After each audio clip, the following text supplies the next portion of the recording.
On my honeymoon, I discovered my stepfather had installed cameras in my bedroom and bathroom. He texted, "I'm watching everything." I panicked. And the trap I set for him was brilliant. "Hi, my dear ones. Hi, my darlings. It's so good to have you here with me today. Come on in, have a seat, make yourselves comfortable because this house is yours too. I'm Helen Cordwell. I'm 72 years young, and I live here in Hot Springs, Arkansas, in a cozy little house that's close to the thermal baths. I was born and raised right here, in this blessed city known for its healing waters, and this is where I came back to spend my days in peace after everything I've lived through, honey. You know what I'm doing right now while I talk to you? I'm here in my warm kitchen, making my homemade caramel sauce that everyone asks for. The sweet smell is already filling the whole house, that wonderful aroma that clings to the curtains and makes everything feel like home. I'm stirring slowly in the copper pot that belonged to my grandmother, that wooden spoon making that lovely sound against the bottom of the pan. I learned to make this sauce from my mother, sweetheart, when I was just a little girl who could barely reach the stove. She'd put me on a wooden stool and say, "Pay attention, Helen, because one day you'll need to know how to do things with your own hands." I started selling my caramel sauce after I retired, you know? Not because I need the money, thank God, but because it makes me feel good to have something to do, to have people coming to my house, chatting, taking a jar home for their family. Every Saturday morning, my kitchen becomes a meeting place. People come from far away just to get the sauce and spend a few minutes talking with me. I wrap each jar carefully, tie a red ribbon around it, and hand it over with all my love. My grandkids love helping me.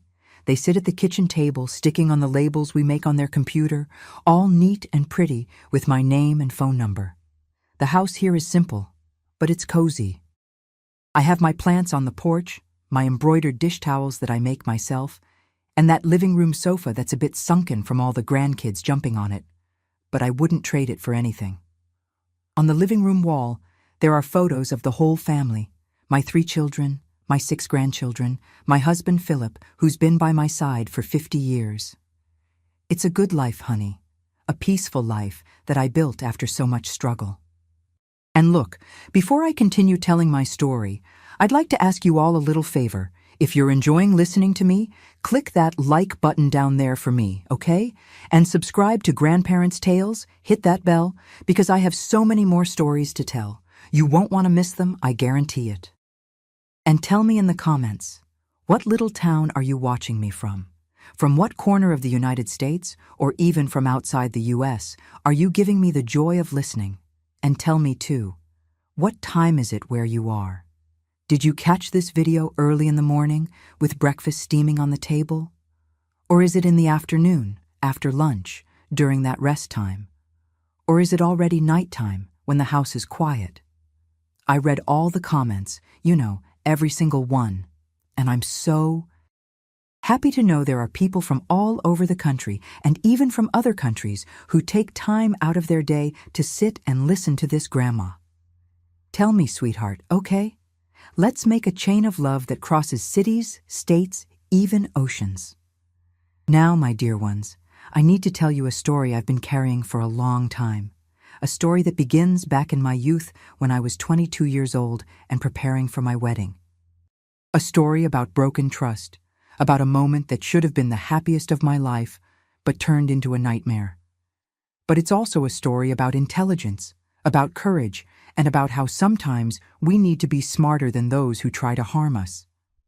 To understand what really happened, I need to go back to the beginning, when I was still a little girl here in Hot Springs.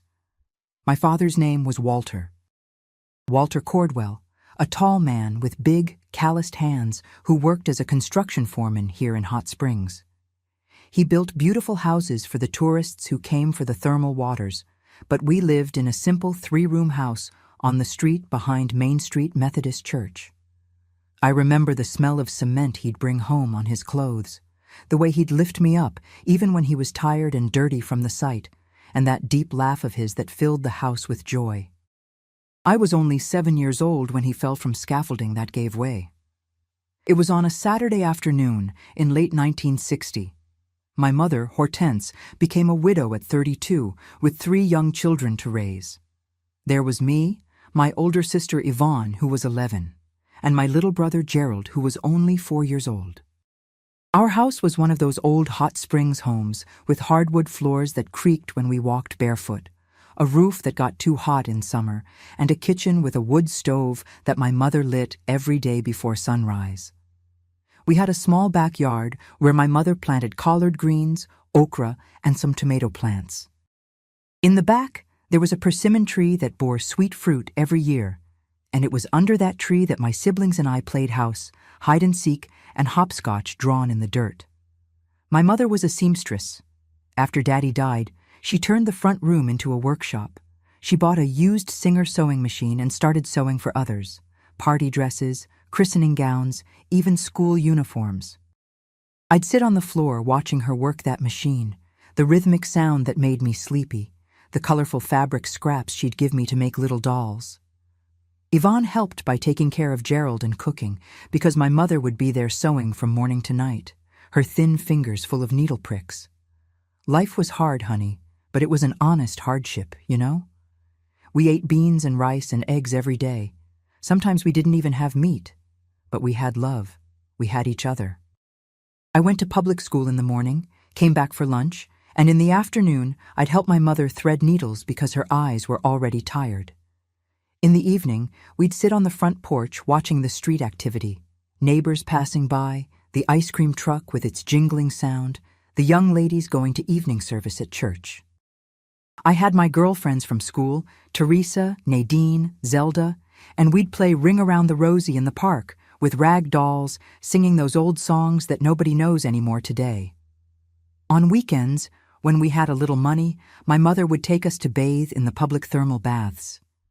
We'd get into that warm water that smelled of sulfur and stay for hours, because it was free and it was the only outing we could afford. It was on a Sunday in 1963, I was 10 years old, when my mother came home with a man beside her. It was after the 10 o'clock service, and she came with a different smile on her face, kind of shy. "Children," she said, "this is Mr. Roger Meadows. He's an engineer. He worked with your father, used to work with your father, at the same construction company." Roger was an elegant man, much taller than my mother, hair combed with pomade, clothes always pressed, shoes polished. He had a brand new blue Volkswagen Beetle that he parked right in front of our house, and that caught the attention of the whole neighborhood because nobody on that street had a car. I remember he bent down, gave me a lollipop, and said in that deep voice, "You must be Helen. Your mother talks about you a lot." At first, I thought it was strange. We were still in mourning for my father, and suddenly there was this man showing up every Sunday, taking us for ice cream downtown, bringing presents. But my mother was different. She was lighter, laughed more, and for the first time since Daddy died, I saw her wearing lipstick. Yvonne was suspicious, would whisper to me, "This man appeared too quickly, Helen. What interest does he have in Mother? She has nothing." But I was a child. I wanted to see my mother happy, and Roger was polite, kind, always bringing something. 6 months later, they got married. It was a simple ceremony at the church, and Roger moved into our little house. But we didn't stay there long. He said he was going to take proper care of his family now, and 2 months later, we moved to a big house on the other side of town, near the Arlington Hotel, in an area where only wealthy people lived. The house had 4 bedrooms, a bathroom inside the house with a bathtub, a dining room separate from the living room, a yard with trimmed grass. It was another world, my dear. Roger paid for a private school for me and Yvonne, a Catholic school where the daughters of doctors and rich merchants studied. He bought us new clothes, leather shoes, first-class school supplies. My mother stopped sewing for others and became a housewife, as he said. He even hired a lady to come clean twice a week. On the outside, everything seemed perfect. The poor family that had gotten lucky, the widow who had found a prince charming. But inside the house, little by little, I began to notice things. Roger was controlling. He decided everything. What clothes my mother would wear, what food we'd have for lunch, what program we'd watch on the new TV he bought. He didn't yell, didn't hit. but he had a way of speaking that sent chills down your spine, you know? A low voice, calm, but full of threat. Hortense, that skirt is too short for a married woman. Go change. Helen, proper girls don't stay out until this hour. Get inside right now. My mother, who used to be firm and determined, grew small, quiet. Yvonne left home as soon as she turned 18, went to live with an aunt in Little Rock and barely came back to visit. And I grew up in that beautiful but cold house, studying at the expensive school, wearing brand-name clothes, but feeling that something was wrong, very wrong, only I didn't know exactly what. The years passed, my dear ones, and I grew into a young woman inside that big house. I finished Catholic school in 1971, when I turned 18, and Roger already had everything planned. I was going to study elementary education at the State University. You're going to be a teacher, Helen, he said with that smile that didn't reach his eyes. A dignified profession for a family girl. My mother agreed with everything he said, always bowing her head, always quiet. But it was precisely in college that I discovered freedom, and I met Philip. Philip Anderson was a tall, thin guy with round glasses who was studying electrical engineering and worked part-time in a radio and television repair shop. We bumped into each other in the university cafeteria one afternoon in March 1972. I had accidentally dropped my tray, and he helped me pick everything up off the floor. "Let me get that," he said, in that gentle way, and when our eyes met, my heart skipped a beat. We started talking every day in the cafeteria. He'd tell me about the machines he fixed, about electrical circuits, about how technology was changing the world. I didn't understand half of what he said, but I loved listening, loved seeing the sparkle in his eyes when he explained things. Philip was from a simple family, lived with his parents in a working-class neighborhood, and that made me feel close to my roots, to that little house where my father Walter still lived in my memories. 3 months later, he asked me to be his girlfriend under a dogwood tree in the university courtyard. It was in June, on St. Anthony's Day, and I said yes with my heart pounding. But then came the problem. I had to tell Roger. I remember as if it were yesterday, the day I brought Philip home for dinner. My mother made delicious fried chicken with okra, fluffy rice, tasty cornbread. Philip arrived in a pressed dress shirt, his hair carefully combed, a bouquet of flowers for my mother. He was nervous, poor thing, sweating cold. Roger sat at the head of the table, cutting his meat slowly, asking questions that seemed innocent but were full of venom. "Tell me something, son. Does your family own property?" he asked, chewing slowly. Philip answered politely, "No, sir. My father is a metalworker. My mother is a homemaker. We rent." The silence that fell over the table was heavy. Roger wiped his mouth with the napkin, looked at me with that look I already knew so well, the look of someone disapproving but wouldn't say so right then, and smiled. "I see. A hard-working young man. Very good." But later, when Philip left, Roger called me into his office. It was a closed room where he kept blueprints, engineering books, and that nobody could enter without permission. He stood in front of the window, his back to me, hands clasped behind his body.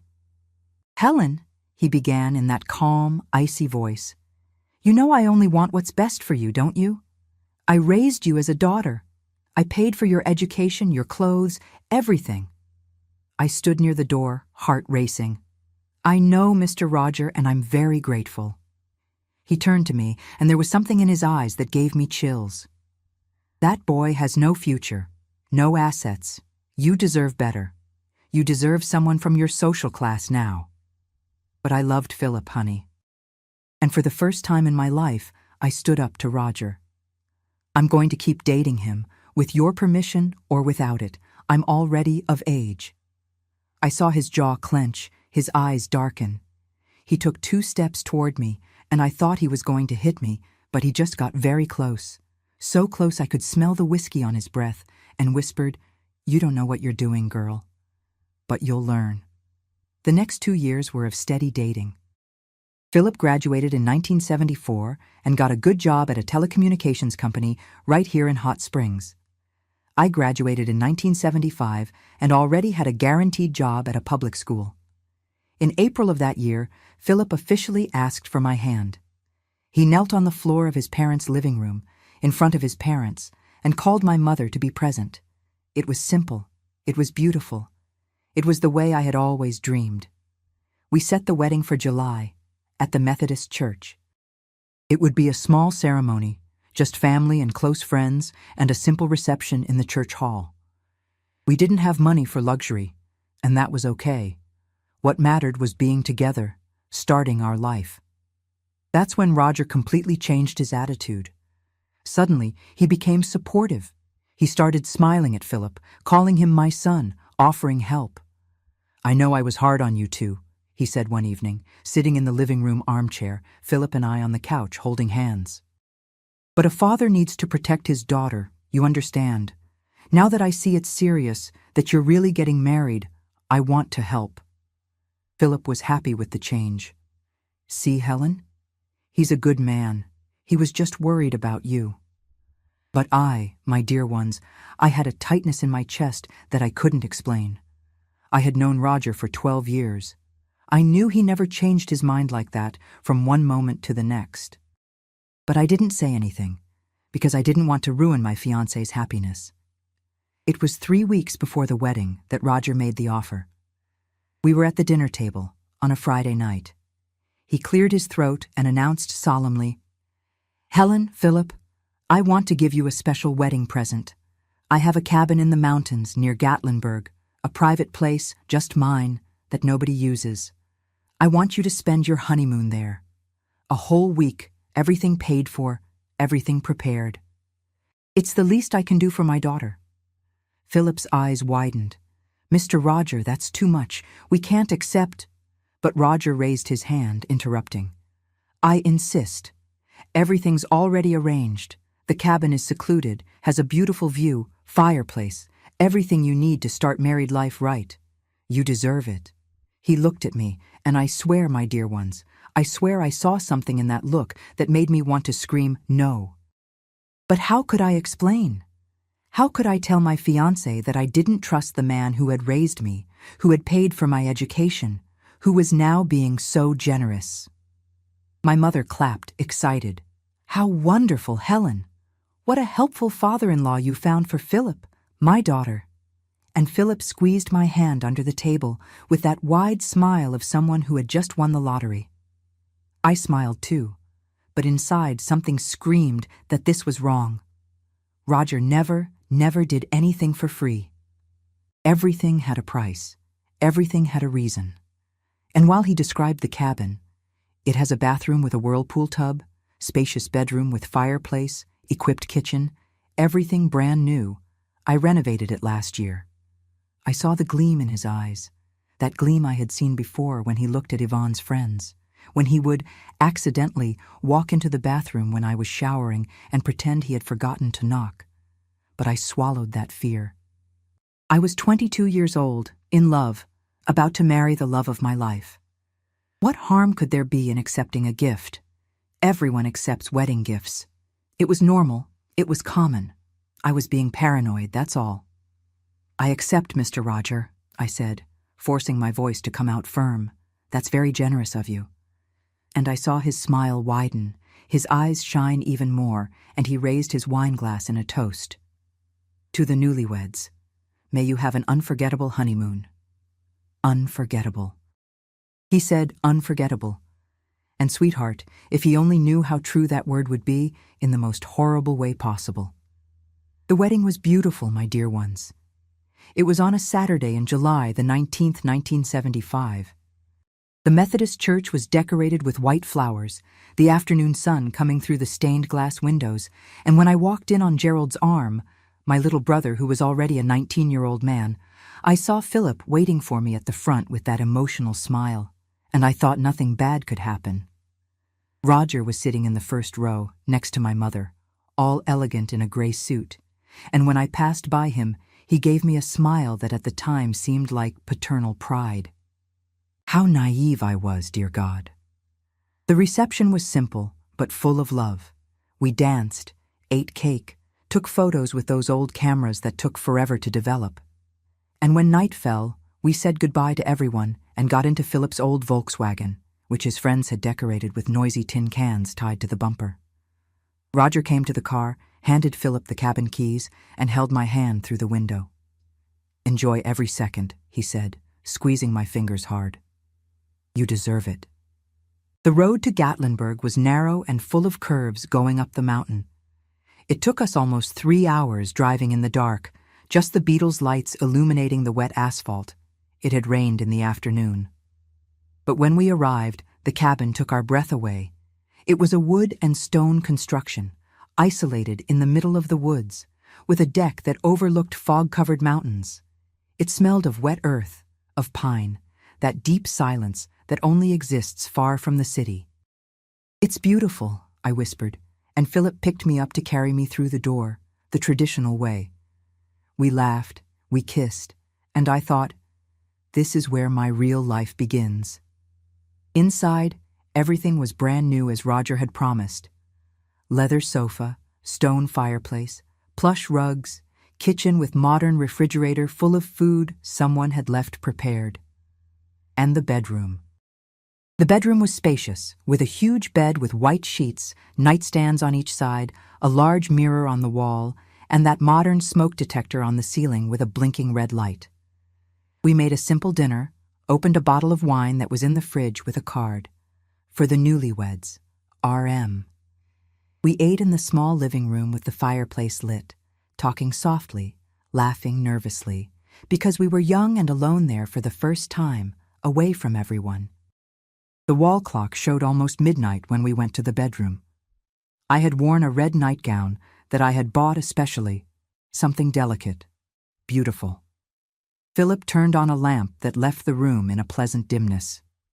We kissed slowly, with that mix of love and nervousness of people starting a life together. I remember thinking, this is the happiest moment of my life. I remember the smell of his cologne, the heat from the fireplace reaching the bedroom, the sound of the wind outside in the trees. And then, honey, then came hell.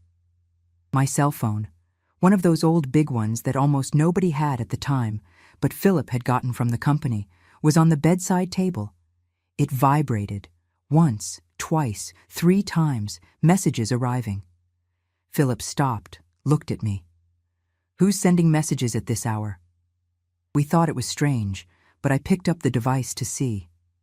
When I read the first message, my whole body froze. The number was unknown, but the profile picture, I recognized it. It was a photo Roger used in a work group, an old photo of him younger, and the message said, "The red nightgown looks beautiful on you, Helen. You can continue. I'm watching everything." I couldn't breathe. I showed Philip with my hand shaking so much I almost dropped the phone. He read it again, and his face went pale. "What the hell is this?" He jumped out of bed, started looking around the room like a caged animal. "He's watching. How is he watching? Where's the camera? Where's the camera?" The second message arrived. "Don't stop on my account. I'm loving the show." I felt nausea rising up my throat. I grabbed the sheet and covered myself completely, curled up in the corner of the bed and started crying in that desperate way, without control. Philip was pulling pictures off the wall, moving vases, searching like crazy. Son of a bitch," he repeated, his voice choked with rage and disgust. He was the one who found the first one. In the smoke detector on the ceiling, he dragged a chair over, climbed up, and when he removed the cover, there it was, a small black camera with a shiny lens pointing directly at the bed. My stomach turned. Philip came down holding that thing, his hand trembling with so much anger, and smashed it on the floor, stomped on it until it turned to dust. But then we started looking for more. And there were more. There was one behind the mirror. We discovered it was a 2-way mirror. You could see through to the other side. There was another inside the lamp. And in the bathroom, my God, in the bathroom there was one behind the shower vent, pointed where a person would stand. I threw up. I ran to the bathroom and vomited until there was nothing left inside me, just bitter bile. Philip came after me, held my hair, and we stayed there on the cold bathroom floor, hugging, crying. I felt dirty, sweetheart. Dirty like I had never felt in my life. That was supposed to be the most special day, the most intimate, most sacred moment. And that monster I had called father for 12 years, had turned everything into his own private show. "We're leaving now," Philip said, trying to get up.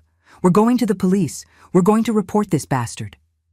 But I held his arm, because in that moment, in the middle of all that horror, a crystal clear thought crossed my mind. If we ran away now, Roger would have time to erase everything. He was rich, influential, had connections. He'd say we were crazy, making up stories. He'd sue us for defamation. And he'd get away with it, free to do this to someone else.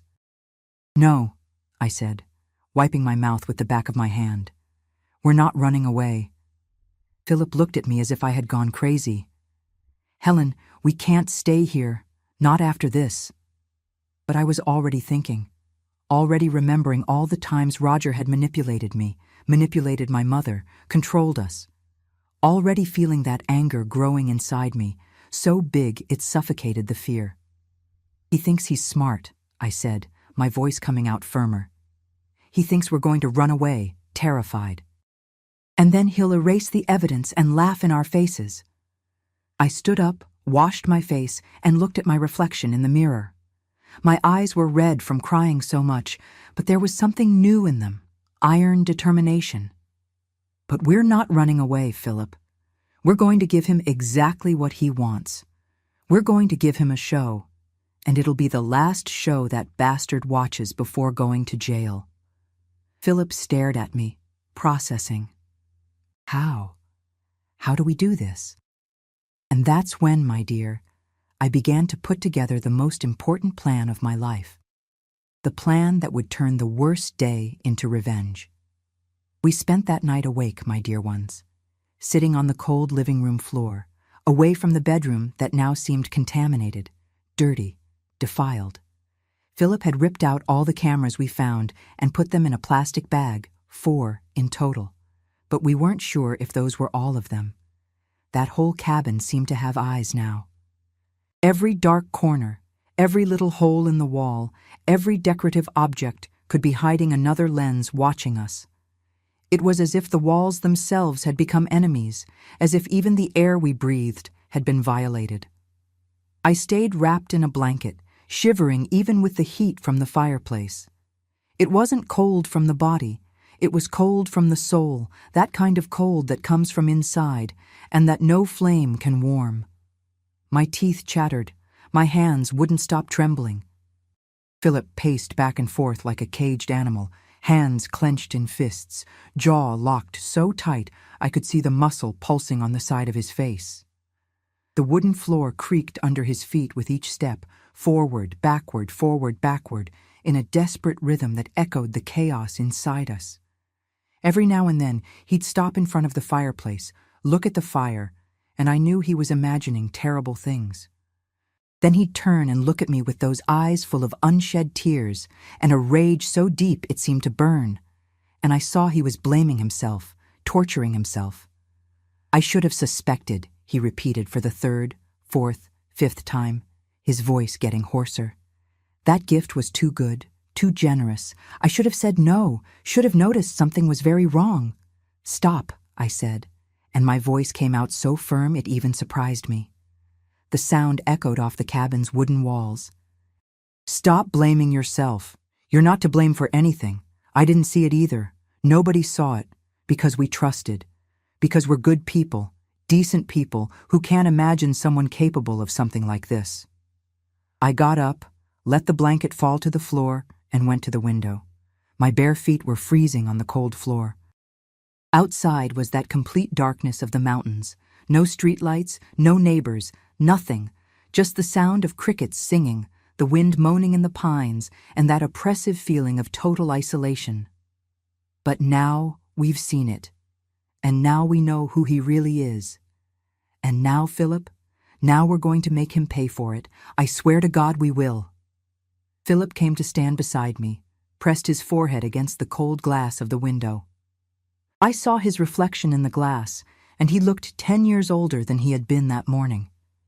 "Helen, I want to kill him," he whispered, and his voice was so loaded with pain it hurt to hear. "I swear to God, by everything that's sacred, I want to put my hands around his neck and squeeze until he stops breathing. I want to see the life leaving those disgusting eyes of his." His voice broke completely, and he punched the wooden wall next to the window so hard his knuckles bled. "He stole from us, Helen. He stole our wedding night. He stole a moment that was just ours, that should have been sacred, and turned it into... He couldn't finish. He collapsed right there, on his knees on the floor, his forehead against the wall, his shoulders shaking with silent sobs. I knelt beside him, held his face in my hands, made him look at me. "I want to, too," I said, and I let him see the rage in my eyes, let him see that I was as destroyed as he was. "I want to make him suffer in every possible way, too. But Philip, my love, if we do that, if we hurt him, we'll go to jail. And him? He'll become the victim. He'll appear in the media as the stepfather attacked by ungrateful stepchildren. He'll hire expensive lawyers, he'll sue us, and he'll come out a hero while we rot in jail." I wiped the tears from his face with my thumb, in that caring way I had done 1,000 times before, when we were still innocent, when the world still made sense. "No, sweetheart, we can't let emotion lead now. We need to be smarter than him. We need to use our heads, calculate every step. We need to destroy him the right way, in a way he can never recover from." That's when I started thinking out loud, putting the pieces together like a puzzle. My brain, which had spent hours paralyzed by shock and horror, suddenly began to function with frightening clarity. He's watching us now, at this exact moment. That means there's a live transmission. The cameras aren't just recording on a memory card, they're sending the images in real time somewhere, to some device. Philip, who understood technology, who had studied 4 years of electrical engineering precisely to understand how these things worked, nodded slowly. I saw his mind starting to work too, putting emotion aside for a moment and focusing on the technical part. "There has to be a receiver," he said, his voice still trembling but gaining firmness. "Probably a computer or a private server. And to transmit live video in 1975, you need a very good connection. There's probably a radio system or... wait." He stopped, his eyes widening. "The company where I work just installed one of the first data networks in the region. And Roger, he has connections with the company. He's a civil engineer, works on big projects."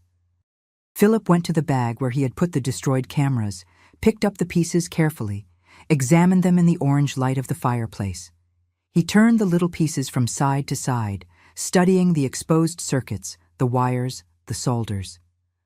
"These are IP cameras," he murmured, more to himself than to me. "Cameras that transmit over Wi-Fi or data network. This is cutting-edge technology, Helen. This hasn't even officially arrived in the United States yet. He must have brought it from abroad, probably from Japan or Europe. This costs a fortune." "And can you find out where the transmission is going?" I asked, approaching him, feeling a tiny spark of hope beginning to ignite in the midst of all that despair. Philip bit his lower lip, thinking, calculating. I could see the gears turning in his head. "Maybe," he said after a moment, "if he didn't protect the network properly. And knowing an arrogant man like him, a man who thinks he's untouchable above everyone, he probably didn't worry much about security. He thinks no one will ever find out. He thinks he controls everything." He looked at me, and for the first time that terrible night, in those endless hours of horror, I saw a different gleam in his eyes. It wasn't just rage, it was determination, it was intelligence working. "I have equipment in the car. Some tools the company gave me, network testing devices, signal analyzers. I can try to trace the signal, find out where these cameras are sending the video." While Philip ran out to the Beetle parked in front of the cabin, I heard the door slam, the hurried footsteps on the wooden deck, the creak of the trunk opening. I was left alone in the living room, And it was in that moment, my dear, in that sudden silence after so much chaos, that everything collapsed again. That reality fell on me with the weight of 1,000 tons. I sat on the cold wooden floor, right there in the middle of the living room, hugged my knees to my chest, and started crying in a way I hadn't cried even when my father died, back when I was 7 years old. Because this was different. My father's death had been a terrible accident, a tragedy, but it had been the work of fate, of destiny. This was the work of a man. Of a man I had let into my life, into my family's life. A man I had called father for 12 years. Because this was a violation that went far beyond the body, far beyond the physical. It was a violation of trust, of intimacy, of the very idea of safety and home. It was the destruction of everything I thought I knew about the world. I had let that man hug me. I had accepted his affection, his gifts, his money. I had eaten at his table, lived in his house. I had worn the clothes he bought. And the whole time he was looking at me in that disgusting way. Waiting. Planning for this moment. Counting the days until my wedding. Until my honeymoon. Until he could see me in the most intimate, most vulnerable way possible. Why me? I sobbed alone there in the dark, my voice echoing off the empty walls. Why did he do this to me? What did I do wrong? How didn't I notice? And then came the worst part. The memories, all of them, passing through my head like a horror movie.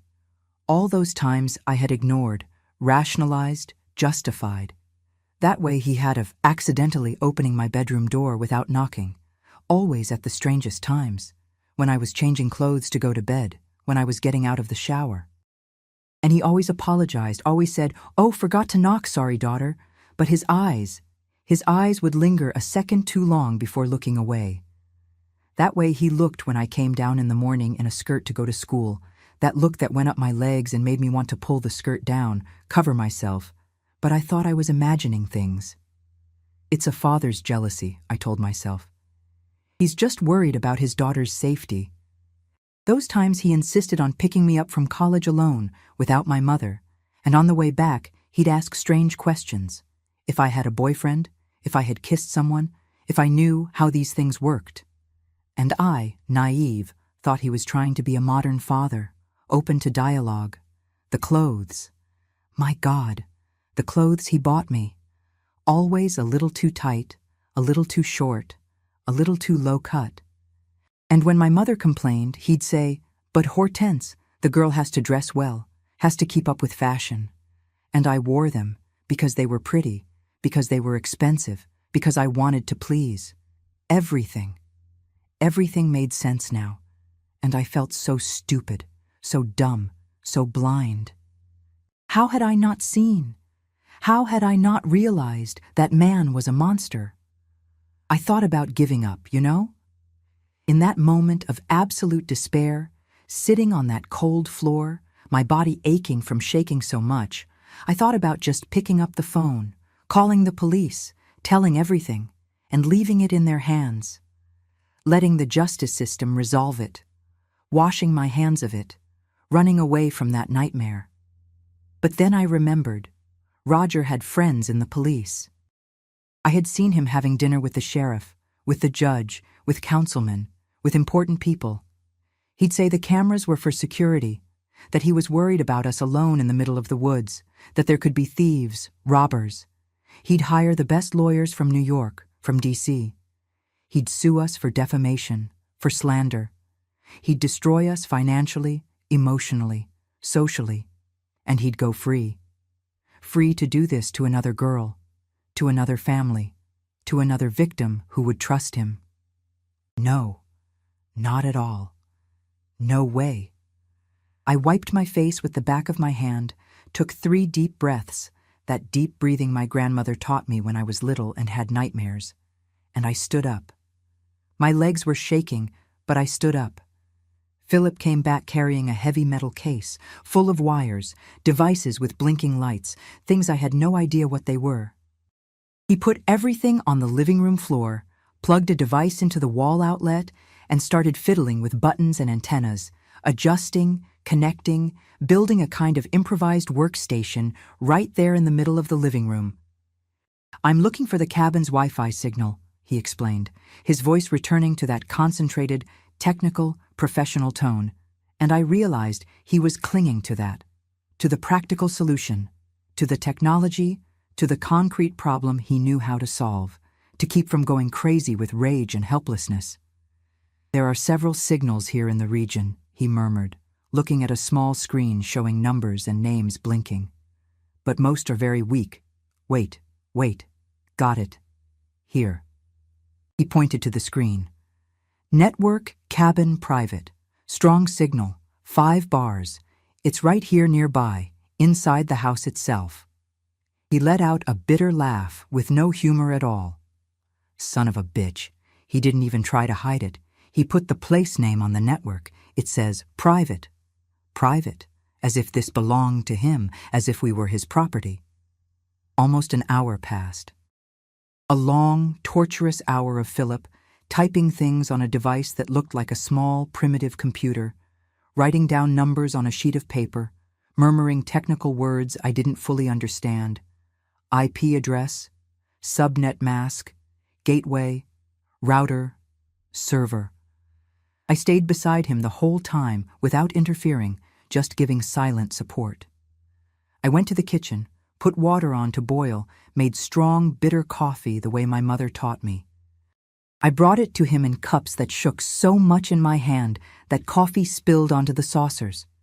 He drank without looking, mechanical, his eyes glued to the numbers, the wires, the devices.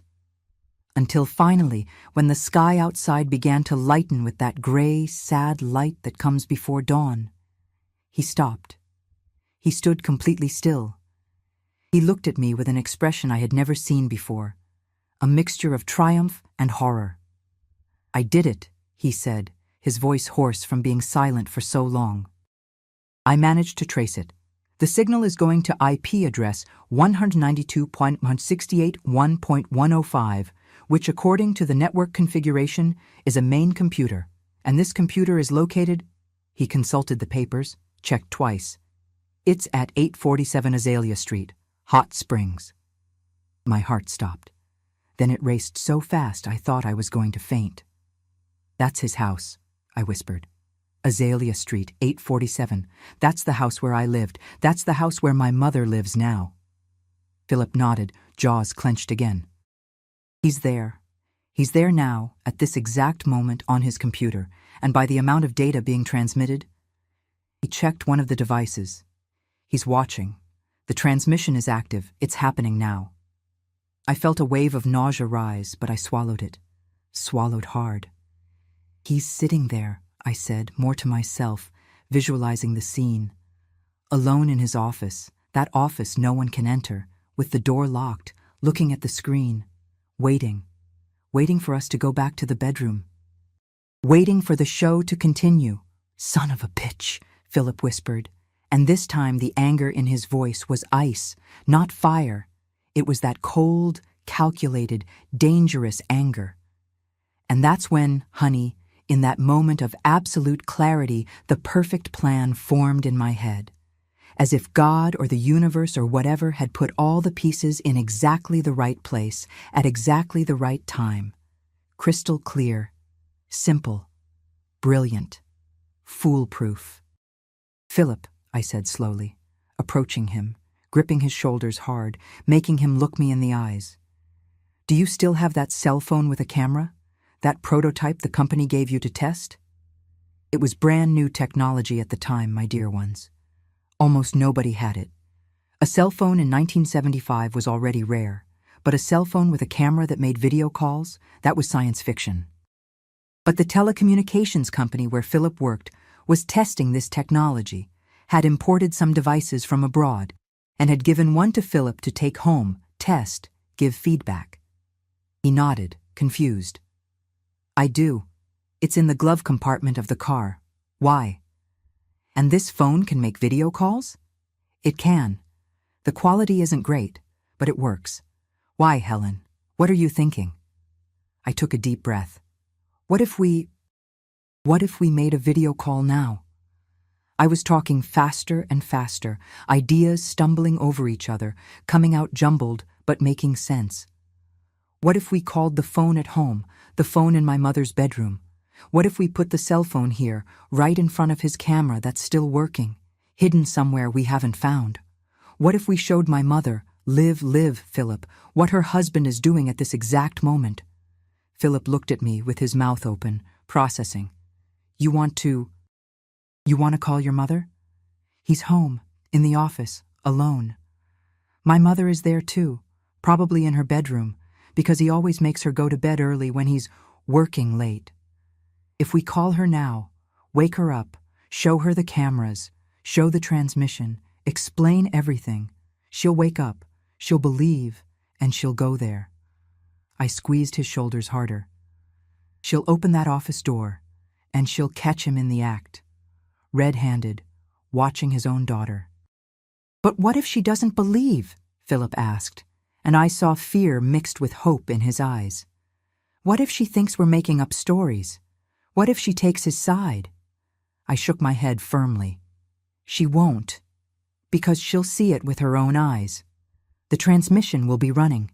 He'll be there, sitting in front of the monitor, watching. She'll see us, her own daughter, on his screen, live. There's no way to deny it, no way to lie. There's no lawyer in the world who can explain that. A heavy silence fell between us. Philip processing, calculating, thinking of all the variables. Finally he said, "What if it goes wrong?" Then we report it the normal way. But Philip, this isn't going to go wrong. This is perfect. We're going to use his own weapon against him, his cameras, his technology, his ego. We're going to turn the game around completely. Philip stared at me for a long moment. Then he nodded, determined. I'll get the phone. While he ran out to the car again, I stood there, standing in the middle of that living room, and felt something change inside me. The fear was still there. The disgust was still there. The feeling of violation was still there, and I knew it would be there for the rest of my life. But now there was something else too. There was rage. There was determination. There was power. Because I wasn't going to be a victim anymore. I was going to be the hunter. Philip came back with the cell phone, a big, clunky device with a tiny camera on the front and a small green screen. He turned it on, waited for it to load. There's enough battery, he said. And the signal here is good. It'll work. I picked up the cabin's landline phone, that old rotary phone on the entrance table. My hand shook when I started dialing. The number to my house, the number I knew by heart. Each turn of the dial seemed like an eternity. It rang.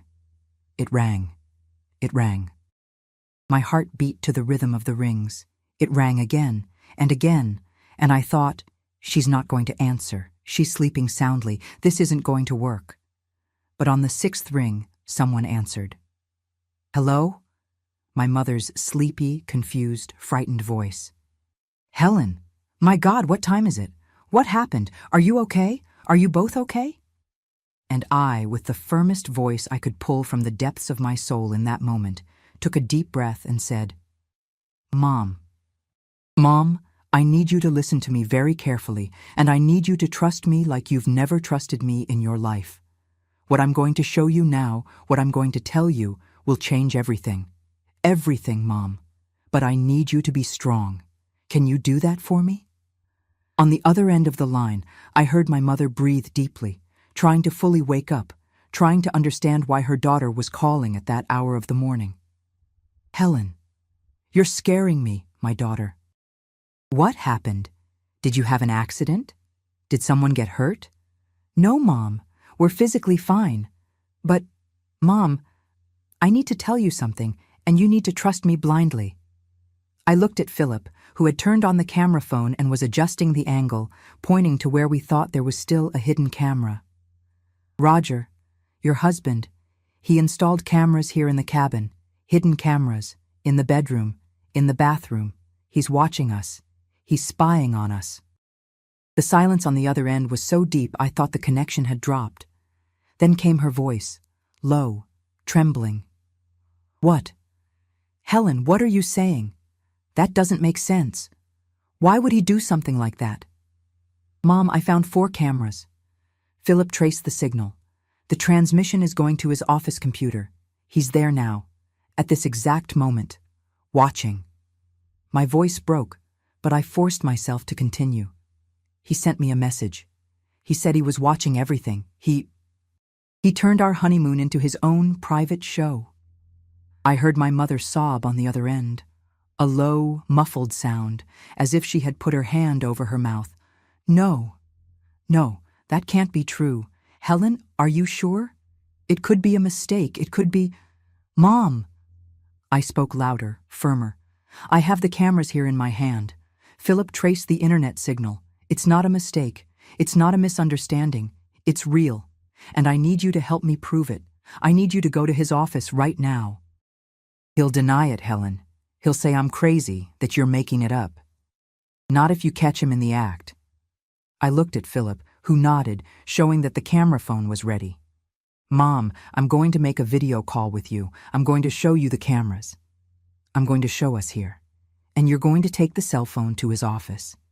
You're going to open that door, and you're going to see him watching his own daughter on the screen. Can you do that? Can you be strong enough to do that? Another long silence. I heard her breathing, heard the creak of her bed when she got up. Is he in the office now? She asked, and her voice had changed. It had become harder, colder. Yes, the transmission is active. Philip confirmed it. Then call me on that new cell phone you gave me for Christmas, the one with a camera. I'm going to catch him. And in that moment, my dear ones, I felt immense pride in my mother. Because she might have been submissive with Roger, might have let herself be controlled all those years, but when it came to protecting her daughter, she was a lioness. Philip dialed my mother's cell phone number, and in seconds, her image appeared on the small green screen, her face illuminated by the bedroom lamplight, red eyes, but determined. Show me, she said. Show me the cameras. Philip pointed his cell phone camera at the pieces of the cameras we had destroyed. He showed the circuits, the lenses, the wires. Then he pointed to the ceiling where one was still intact, hidden in a light fixture we hadn't checked. Its red light blinked in the dark. My mother brought her hand to her mouth, her eyes filling with tears. Dear God, she whispered. Dear God, what have I done? What did I let into my house? It's not your fault, Mom. None of this is your fault. But now you can end this. Now you can do the right thing. I saw my mother wipe away tears, harden her face, and get up from the bed. She was in a nightgown, hair down, barefoot. I'm going downstairs, she said, her voice trembling but firm. I'm going to the office, and I'm going to open that door. Keep the camera on, Philip instructed. We need to see everything. We need it to be recorded. We watched on the tiny screen as my mother descended the house stairs. Those stairs I had gone up and down thousands of times. The cell phone shook in her hand, showing the dark hallway, the photos on the wall, the carpet that cushioned her steps. She walked slowly, silently, like a ghost. When she reached the office door, she stopped. We could see the dark wooden door, that door that was always locked, that sacred space of Roger's that no one could invade. There was a sliver of light under the door. He was in there, awake, as Philip had said. It's locked, my mother whispered. The door is locked from the inside. Knock, I said. Knock hard. My mother knocked 3 times, loud, authoritative. From the other side, we heard the sound of a chair scraping, hurried footsteps, Roger's irritated voice. Hortense, what is it? I'm working. Open this door now, my mother said, and her voice had nothing submissive anymore. Open it, now. But what's gotten into you, woman? Are you crazy? It's 4 a.m. Open this door immediately, or I'll break it down. Silence. Then the sound of the key turning in the lock. The door opened, and Roger appeared, in a robe, hair disheveled, eyes wide with shock and guilt. What happened? Why are you screaming? But my mother didn't answer. She pushed him aside and entered the office, and the cell phone camera captured everything. It captured the large wooden desk, the scattered papers, the blueprints. And in the corner, glowing in the dimness, the screen of a modern, expensive computer that must have cost a fortune. And on the screen, honey, on the screen was me and Philip, live. Sitting in the cabin living room, looking at the camera, illuminated by the firelight. The image was in black and white, but it was clear. It was undeniable. "What is this?" my mother asked, her voice coming out low, dangerous. "What are you doing, Roger?" Roger turned white. He tried to get between my mother and the computer, tried to close the screen. "It's not what you're thinking. I installed security cameras in the cabin, just to make sure they were safe, that there wouldn't be thieves, robbers." "Security?" my mother screamed, and I had never heard her scream like that in my life. "Security camera in their bedroom? In their bathroom? Do you think I'm an idiot?" Philip pointed our cell phone at the camera that was still active on the ceiling, making our image appear on Roger's computer screen in real time. And my mother saw it, saw the connection, saw the living proof, undeniable, happening in front of her eyes. "Hortense, listen," Roger tried, extending his hand, that honeyed voice he always used to manipulate. But this time, it didn't work. My mother slapped his face so hard the sound echoed through the phone. "Don't touch me! Never again! Never again!" She turned to the phone, her eyes meeting mine through that fragile connection of primitive technology. "Helen, my daughter, get out of there now. Come home. I'm calling the police." "No!" Roger shouted, trying to grab the phone from her hand. "You can't! You have no right! This is my house! But my mother moved away, kept the phone away from him. "Your house? Your house? This house was bought with money my first husband left, that you convinced me to use to invest. This house is mine, and you're leaving here, now." That's when I saw the real Roger for the first time, without the mask, without the veneer of an educated man, of a helpful stepfather. His face contorted in a mixture of rage and despair. "You have no idea what you're doing, Hortense. If you report me, I'll take you down with me. I have lawyers, I have friends. I'll destroy your family." "Go ahead and try," my mother said, and raised the phone, showing that everything had been recorded. "Because now I have proof, and my daughter has the cameras. And when the police arrive, they'll seize that computer, and they'll see everything you did." Roger staggered back as if he'd been punched, because he realized in that moment that he had lost, that the game had turned, that the victim had become the hunter. The police arrived 40 minutes later. It was my mother who called from the living room landline while she kept Roger locked in the office. She pushed a chair against the door and sat there, waiting, still in her nightgown, still with the phone in her hand, recording everything. When the officers entered, she showed them the computer, showed the live transmission, showed the recording on the phone. One of the officers, who knew Roger, who had had dinner at his house, turned green. "Mr. Meadows, this is a serious crime. You'll have to come with us." Roger tried to argue, tried to use his contacts, tried to offer money, but it didn't help. Because there was too much proof, too much technology. Camera filming camera, live transmission, messages on the phone. They took him away in handcuffs. They seized the computer, seized the equipment, sealed the office as a crime scene. And my mother, my strong mother, stood there watching everything, standing, without crying, until the police car disappeared around the corner, taking that monster away. "You can come home now, my daughter," she said on the phone, her voice finally breaking. "It's over. It's over." And we came back. We drove those 3 hours in silence, watching the sun rise over the mountains, holding on to each other, crying and laughing at the same time. Because it was over. We had won. 50 years have passed since that night, my dear ones. 50 years that flew by and at the same time seemed like a lifetime. Today, I'm 72 years old. I live here in Hot Springs. I came back to my hometown and never left. And I can say I built a good life, a life of peace. I married Philip 2 months after that interrupted honeymoon. We didn't want to wait, didn't want to give fear time to consume us. We had a small ceremony, just with close friends, and this time the honeymoon was at a simple inn in Eureka Springs nearby, without any luxury, but with all the love in the world. And it was perfect. It was how it should have been from the beginning. We had 3 children. Walter was born in 1977, 2 years after all that. We gave him my father's name. Then came Hortense in 1979, my mother's name, because she deserved that honor after being so brave.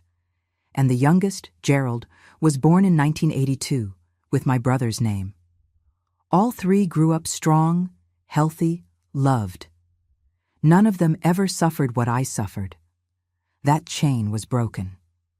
Philip worked at the telecommunications company for 35 years, moved up the ranks, became a manager, retired with a good pension. I taught at a public school for 30 years, teaching children to read and write, and each student was a little piece of hope I planted in the world. We bought a modest but ours house, raised the children with dignity, and there was never a lack of food on the table or love in conversations. Today we have 6 grandchildren who are the light of our lives. They come here every weekend, fill the house with noise and mess, and I wouldn't trade it for anything. The oldest is already in college, studying engineering like his grandfather. The youngest is 6 years old and loves helping me make the caramel sauce, stands right there beside me on the stool, the same way I stood with my mother. As for Roger, he was tried and convicted. He got 8 years in prison for invasion of privacy, unauthorized recording of intimacy, and other crimes the lawyers explained, but I don't remember all the names.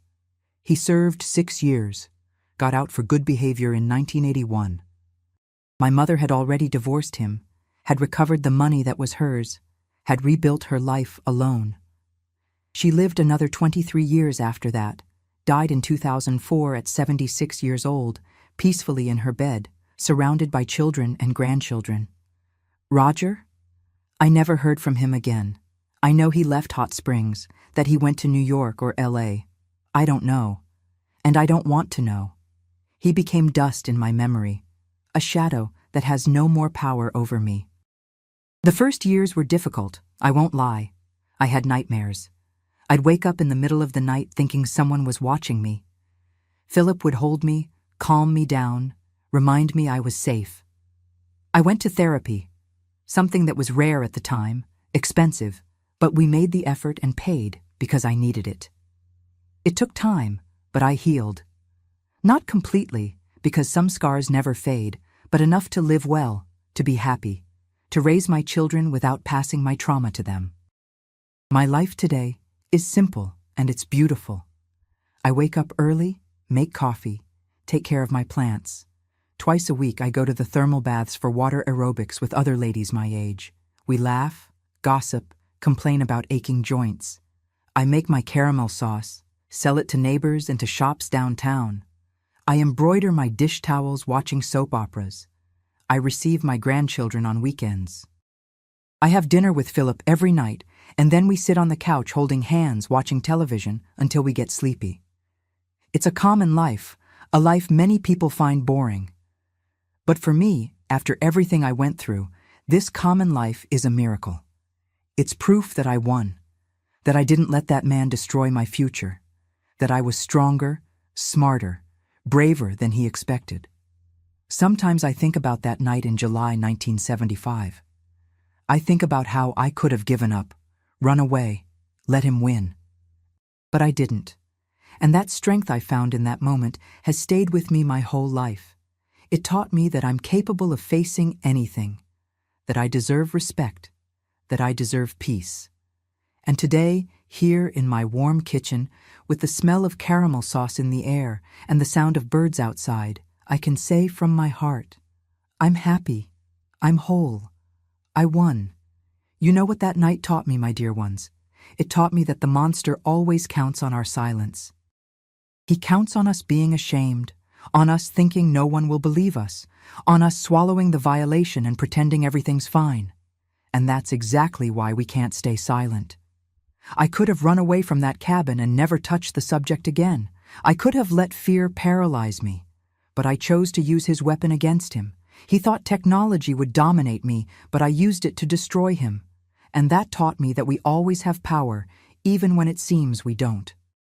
If you're going through something similar, if someone is watching you, controlling you, making you feel that your body and your life aren't yours, listen carefully to what I'm going to tell you. You're not alone. And you're not to blame. No matter how many times he said it was for your protection, that it was because he loves you, that it was normal. It's not. It never was. It never will be. That hidden camera taught me that intimacy is sacred. That when someone violates that, they're not just taking privacy, they're taking dignity, security, the right to exist without being watched. But it also taught me that we can recover that. It may take years, it may leave a scar, but we recover. I learned that trusting again is possible. I married Philip, had children, built a family. The cameras didn't win, Roger didn't win, I won, and you can win too. Seek help. Talk to someone you trust. It could be your mother, your friend, a teacher, anyone. In your country, look for protection authorities, victim support services. They exist, and they'll listen to you. Save evidence if you can, messages, photos, anything. The technology that hurt you can be the same that saves you. And if you know someone going through this, believe them. It was my mother believing me that changed everything. One person believing is enough to start the turnaround. My dear ones, I'm here today, happy, whole, because I didn't let him define me. And you don't have to either. The story doesn't end with trauma. The story continues, and it can be beautiful. Now I need you all. If you watched until here, if this story touched your heart, subscribe to Grandparents' Tales right now. Hit that bell. Because there are so many people who need to hear that it's possible to win, that it's possible to be happy again. And the more people hear it, the more lives we can change. And do me a favor? Write here in the comments just one word.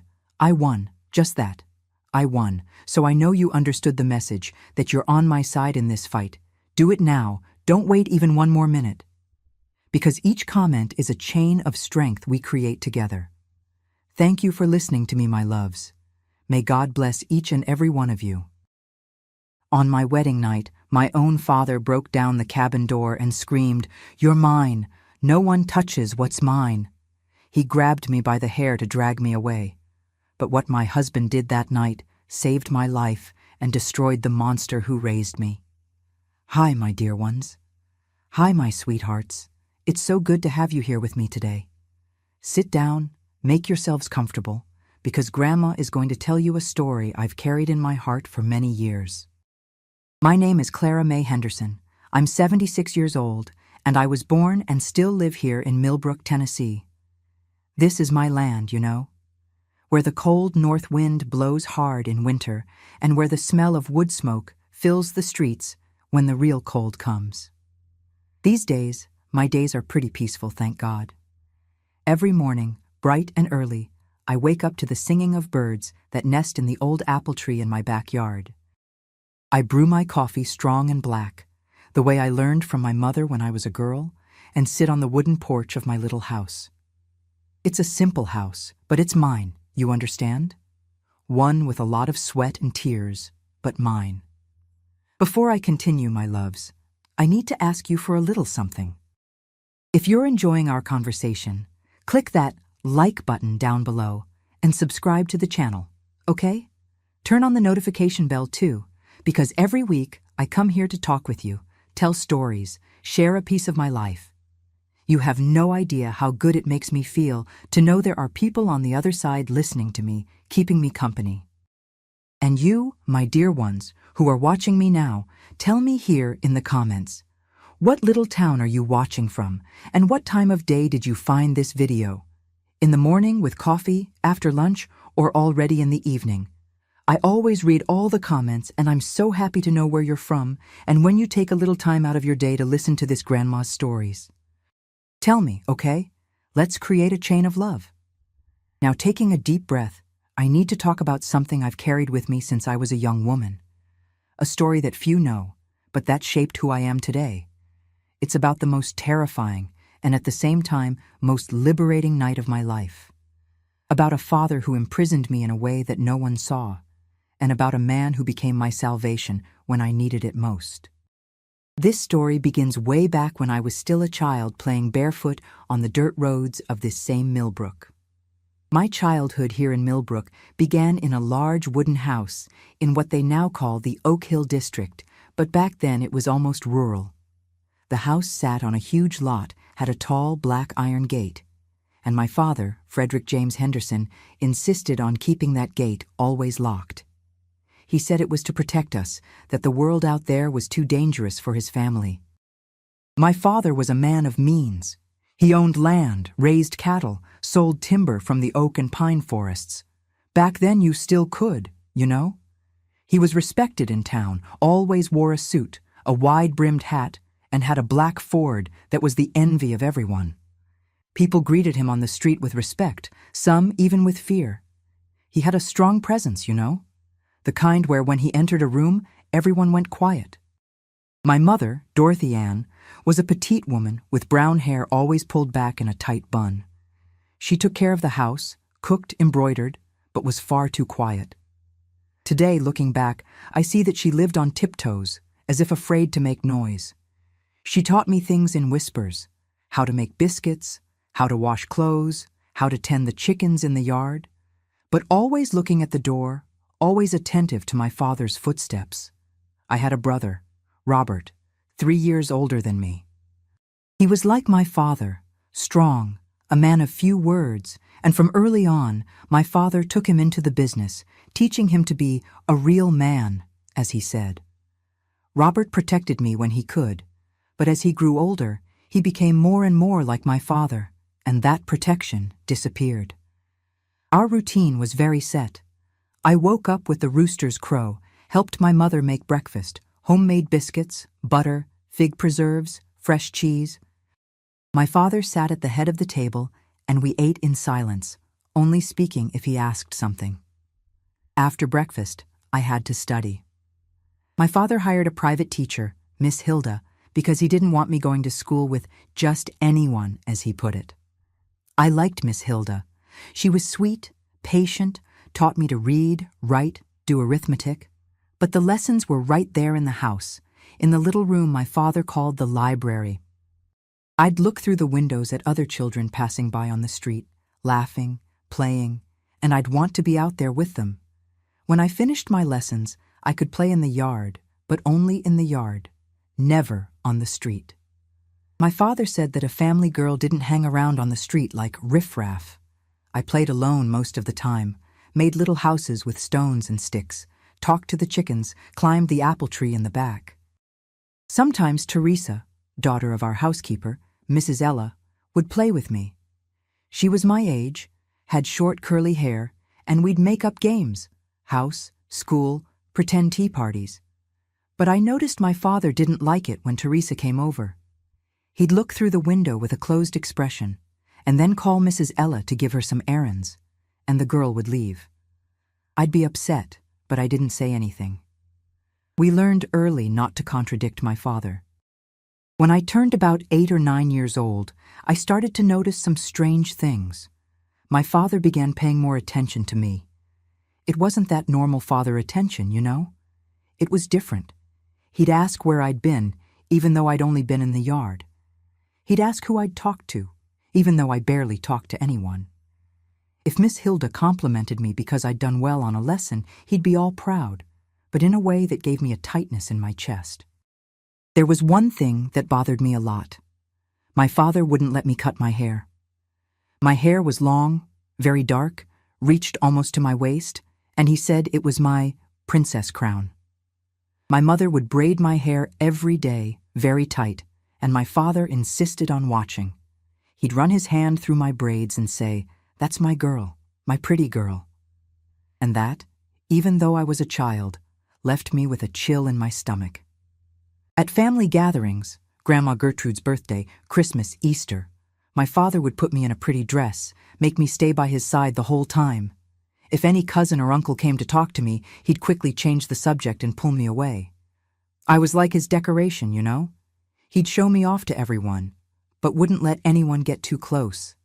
I didn't really understand what was happening, but there was something heavy in the air of that house. My mother lived tense. My brother didn't play with me anymore, and I felt more and more alone, even though I was surrounded by people. In winter, when the cold pressed in and frost covered the yard in white, I'd sit near the wood stove and stare at the flames. I dreamed of being like that fire, free to dance, to illuminate, to go wherever I wanted. But I was trapped in that big cold house, with that iron gate always locked, and with a father who looked at me in a way that, even as a child, I already knew wasn't right. As I grew older, that look got heavier, and the gate higher, and the world outside increasingly distant. When I turned 13, my body began to change, and with it, my father's behavior also changed. He became more vigilant, more present, more suffocating. I remember my 13th birthday as if it were yesterday. My mother had made a pound cake, my favorite, with cream cheese frosting. She lit 13 candles and sang happy birthday softly because my father didn't like noise. When I went to blow out the candles, my father held my hand and said, looking into my eyes in a way that chilled me, "Now you're not a child anymore, Clara. Now you need to be even more careful. The world out there is full of men who want to take advantage of pretty young ladies. But you're my daughter. I'll protect you." Always. The word always echoed in my head for days. It sounded more like a sentence than a promise. Around that time, my father started taking me along to some appointments, meetings with cattle buyers, dinners with businessmen, Sunday church. He insisted I stay by his side, always in a nice dress, hair down or with a satin ribbon. "This is my daughter, Clara, the jewel of my house," he'd introduce me to everyone. And he'd hold my hand, or place his hand on my back, or fix my hair. Always touching me, always marking me as his property. I started to feel the boys' stares, at church, in the town square when my father took me to buy fabric, at the general store. But as soon as a boy looked in my direction, my father would get closer, pull me by the arm, and cast a look that made the boy quickly look away. Once, a boy my age, the pharmacist's son, came to talk to me after church. He asked my name, said he thought I was pretty. My father appeared out of nowhere, put his hand on the boy's shoulder with such force that I saw him grimace in pain, and said very quietly, but with a voice that cut, "This girl isn't for you. Forget she exists." The boy left immediately, and I felt my face burn with shame. When I was 15, some young men started showing interest in courting me. Small-town stuff, you know? Families knew each other, and parents talked about marriages for their children. Appeared Eddie's son of a rancher friend of my father's. Handsome boy, polite, who had just returned from Nashville where he was studying. He came to dinner at our house with his father. During dinner, he tried to talk to me, asked me some questions about what I liked to do. I answered shyly, happy to finally have someone paying attention to me. After they left, my father called me into the living room. He was standing with his back to me, looking out the window. When he turned around, he had an expression on his face I'd never seen before. A mixture of anger and something else, something that scared me. "You're not going to marry that boy, Clara," he said, his voice low but firm. "But father, I didn't even—" I tried to speak. "I said no!" he shouted, and I jumped in fright. "You think I didn't see? I saw how you smiled at him, how you answered his questions, all animated. You want to abandon me? After everything I've done for you?" Tears ran down my face. "No, father, I don't want to abandon anyone. I just—" He approached, held my face with both hands, squeezing my cheeks. "You're my daughter. Mine. No man in this world will be good enough for you. None. Understand? I nodded, trembling. He released me and left the room. I stood there crying silently, tasting blood in my mouth where he'd pressed too hard. After that day, 3 more young men appeared over the following months. They all left after talking with my father. I never knew what he told them, but they came out pale, fear in their eyes, and never looked in my direction again. I felt like a prisoner. The house had become my cell, my father, my jailer, and there was no way to escape, because where would I go? I had no money, didn't know the world outside, had no one who could help me. My mother lived in her own world, quiet, accepting everything. My brother Robert had left home, went to work in Memphis, and barely came back. It was when I was 17 that I met Michael. He appeared one March afternoon in 1966. My father had hired him to do some carpentry work on the property, fix fences, renovate the barn, build some new furniture. Michael was from Knoxville, had come to Millbrook looking for work. He was tall, broad-shouldered, large, calloused hands of someone who worked hard. But what caught my attention most were his eyes. Dark eyes, deep, that seemed to hold stories he never told. He was a man of few words. He'd arrive early, work all day almost in silence, and leave at the end of the afternoon. But I noticed that, from time to time, he'd look at me. It wasn't a bold look, no, it was different. It was a look of someone who understood, you know, as if he saw that I was trapped there and felt sorry. One day, I was in the yard hanging clothes on the line. My mother had stayed in bed with a headache, and Michael was fixing the back fence. I felt him watching me.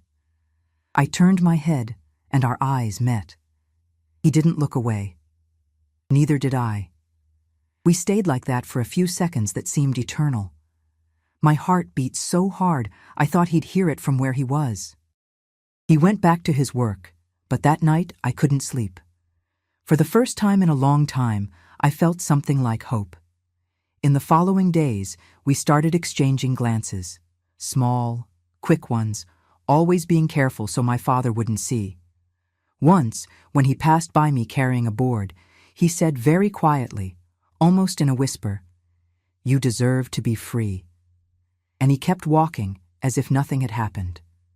Those words moved me in a way I can't explain. Someone had seen my prison. Someone understood. We started communicating in secret. He'd leave little notes hidden under a rock in the back of the yard, near the apple tree. I'd respond and leave them in the same place. They were simple notes, short but loaded with meaning. "Are you okay today? I thought of you. Don't give up." My father suspected nothing. To him, Michael was just another employee, a quiet man who did his work and left. But to me, Michael was becoming the only light in the darkness I lived in. One day, in a note, he wrote, "I can get you out of here, if you want." I held that paper with trembling hands. I cried. For the first time in years, I cried with relief.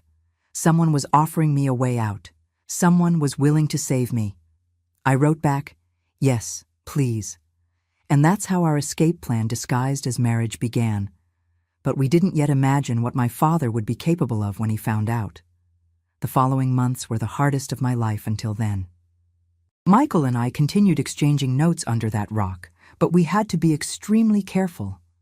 My father had finished hiring him for the jobs, but Michael found a way to stay nearby. He got work at a sawmill near Millbrook, and sometimes, on Sunday mornings very early, when my father went to the field to check on the cattle, we'd meet quickly. There was an abandoned chapel on the old road to Bristol, hidden among the pine trees. That's where we'd see each other. I'd make up excuses, tell my mother I was going to Miss Hilda's house to get some books, or that I was going to the corner store to buy thread for embroidery. My mother, poor thing, never suspected. Or if she did, she pretended not to see, perhaps afraid of what my father would do if he knew she'd let me go out. In those meetings, Michael told me about his life. He'd grown up alone. His parents had died when he was young, raised by an uncle who beat him for anything. He'd learned to defend himself early, not to trust anyone, to keep everything inside. But with me, He opened up. He told me he'd never felt anything like what he felt for me, that he'd protect me from anything, that we'd manage to get out of there together. I believed him. I had to believe. He was my only hope. But as the months passed, my father began to notice I was different. I couldn't hide the small light of hope that had been born inside me. He noticed, and he didn't like it at all. One night, in September 1966, my father called me into his study. He was sitting behind the solid wood desk, fingers interlaced, looking at me with that look I'd learned to fear. "Sit down, Clara," he said, pointing to the chair in front of the desk. I sat, hands sweaty, heart racing. "You've been different," he began, his voice too calm, which was always a bad sign. "Smiling more, distracted, as if you were thinking about something, or someone." "No, Father, I tried to speak." He raised his hand, silencing me. "I'm not stupid, Clara. I know when someone's hiding something from me. And you, my daughter, are hiding something." The silence in the room was so heavy I could hear my own heart beating in my ears. He stood up, walked around the desk, stood next to me. He put his hand on my shoulder, squeezing. "You don't need anyone, understand? You have everything here. You have this house, you have food, you have good clothes, you have your father who takes care of you. What man in this world could give you more than I give you?" His hand squeezed harder, and I held back the urge to cry. "None, Father," I whispered. "Exactly, none. So you stop this nonsense of dreaming about Prince Charming. That doesn't exist. What exists is me, taking care of you, protecting you, always." He released me and went back behind the desk. "You can go." I left there, trembling, but more determined than ever. I needed to get out of that house. I needed Michael. The next day, I left a note for him under the rock. "My father is getting suspicious. We need to hurry everything." Michael responded the same day. "I'll figure something out. Trust me." And he figured it out. He discovered that if we went to Bristol, a neighboring town where no one knew us well, we could get married at the courthouse without needing my father's authorization. I was of age, had just turned 18 in October 1966. Legally, I could marry on my own. We planned everything in secret.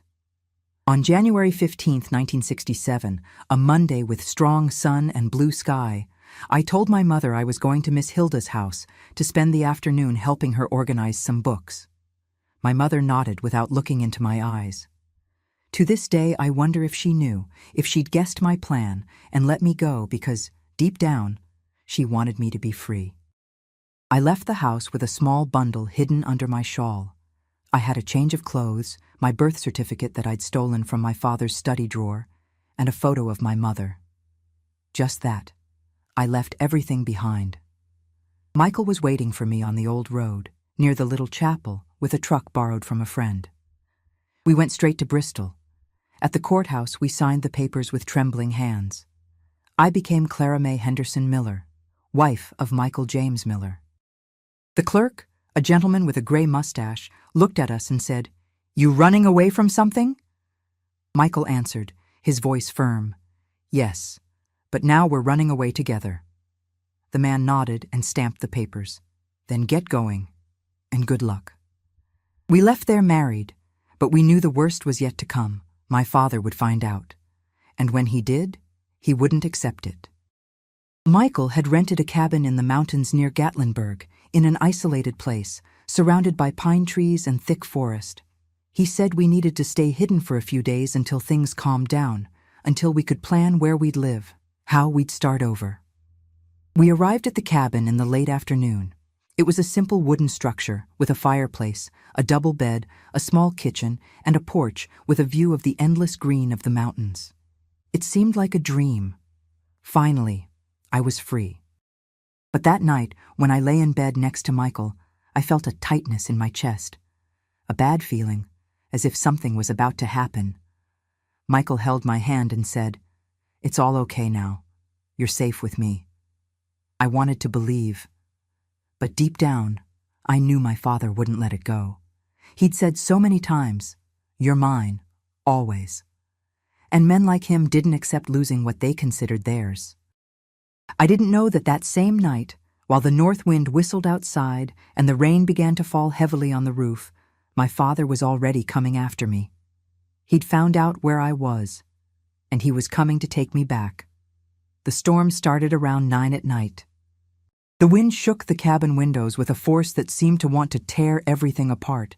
The rain beat on the wooden roof like 1,000 fingers drumming endlessly, and the thunder exploded outside, making the entire structure shake to its foundations. The smell of wet earth entered through the window cracks, mixed with the aroma of smoke from the fireplace that Michael had lit to warm the place. He hugged me tight, saying everything was okay, that we were safe there, protected by the thick forest and the isolation of those mountains. I tried to believe. I wanted so badly to believe. We had soup for dinner that he'd prepared, made with potatoes, carrots, and pieces of sausage he'd bought on the road. The heat of the soup going down my throat brought me momentary comfort. We talked about the future, where we'd live, what kind of life we'd build together. He talked about going to the countryside, buying a little piece of land, raising some animals, planting a garden, having children. 3, at least, he said, smiling in a way that lit up his face. I smiled back, imagining that simple, free life I'd always dreamed of. A life where no one would tell me I was someone's property. Around 11 at night, we lay down. I was exhausted. It had been a long day, full of emotions that had drained me completely. The fear of the escape, the adrenaline of the secret marriage, the hope of a new life, the trip to the cabin. Everything had left me exhausted, as if every drop of energy had been wrung from my body. Michael hugged me from behind, his warm body against mine, his arm heavy and protective over my waist. I felt for the first time in my life what it was to feel truly protected, not imprisoned. It was different. It was like breathing fresh air after years of breathing ashes. It was good. It was peace. I was almost falling asleep, already in that zone between being awake and sleeping, when I heard a different noise outside. A creaking of wood, maybe, or the sound of an engine muffled by the rain. I thought it was a branch falling because of the wind, so I didn't worry. I closed my eyes again, letting the sound of the rain lull me. The noise of the storm was so loud, so constant, that it muffled any other sound. It was as if the world outside had disappeared, and only that cabin existed, that bed, that wool blanket that smelled of mothballs, me and Michael. But then, in an instant that was engraved in my memory like hot iron marking flesh, the bedroom door was broken down. The crash was so loud that for a second I thought it had been lightning striking the house, wood shattering into pieces, hinges breaking with a horrible metallic snap, screws flying. I jumped in bed, my heart racing so fast it felt like it would come out of my mouth, not understanding what was happening, my mind still caught between sleep and waking. Michael was already getting up, in a quick, instinctive movement, positioning his body in front of mine like a human shield. And then I saw him, my father. He was standing in the frame of the destroyed door, drenched by the rain, the black suit he so valued stuck to his body like a second skin, his gray hair always so neatly combed now disheveled, dripping dirty water on the wooden floor, his face red with anger or exertion, or both, and his eyes. My God, his eyes. I'll never forget those eyes. They weren't human eyes. They were the eyes of something that had completely lost its reason, completely lost its humanity. Something wild, wounded, dangerous, like a cornered animal that decides to attack. He didn't look at Michael, not once. It was as if my husband didn't even exist there, as if he were invisible, irrelevant. He looked straight at me, and in that look I saw everything. The obsession he'd harbored for years, the rage of having been contradicted, the madness that had been hidden behind that mask of respectable father he wore in town. "Clara," he said, his voice low but cutting like broken glass tearing skin. "Get out of that bed. Now." I couldn't move. My body had turned to stone. I was paralyzed with fear, the same fear I felt when I was a child and heard him climbing the stairs at night. Michael took a step forward, placing himself between me and my father, his broad shoulders blocking my view. "You don't have the right to be here," Michael said, his voice calm but firm, each word measured. "She's my wife now. We're legally married. There are signed papers, recognized by the courthouse." My father laughed. It was a horrible laugh, hoarse, without any trace of joy, only bitterness and contempt. "Wife? You think a paper changes anything? A paper is just paper. She's my daughter. Mine. I raised her. I fed her. I took care of her all these years. No paper will change that. No man will take her from me." He advanced into the room with heavy steps, and then everything happened too fast and too slow at the same time.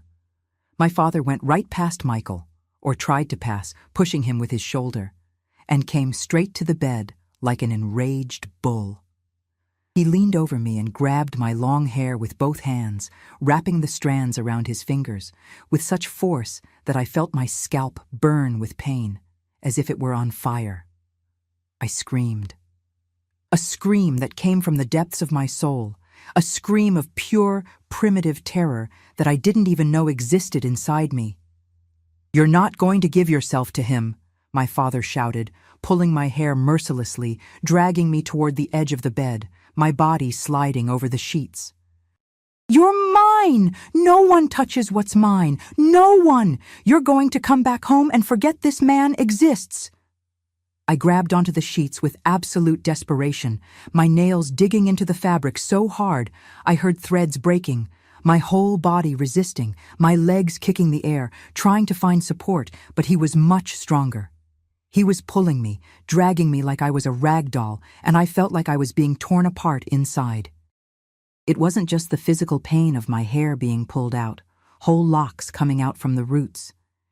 It was the pain of seeing that he would never leave me in peace. Never. Even married, even an adult, even having fled to a place where no one knew who we were. He had found me, had come to get me, and he was going to take me back. He was going to lock me in that house again, in that room, behind that iron gate. And this time, I knew deep in my soul there would be no more escape. He would watch me day and night. He would kill me with living. "Father, please!" I screamed, crying, begging, my voice coming out strangled.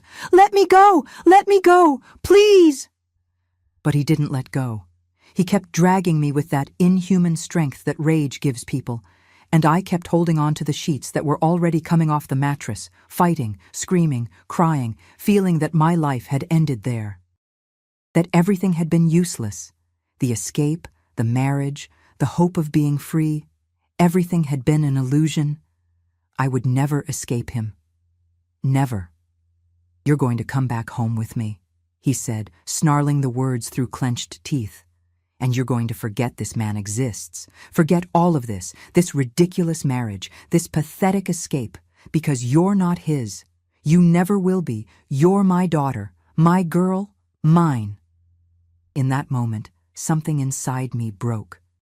It wasn't my body, despite the pain. It was something much deeper. It was my soul. I felt as if all the air had left my lungs and would never come back.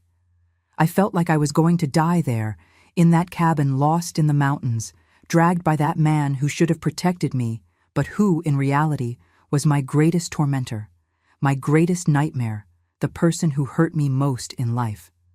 And the worst part? No one would know. No one would look for me.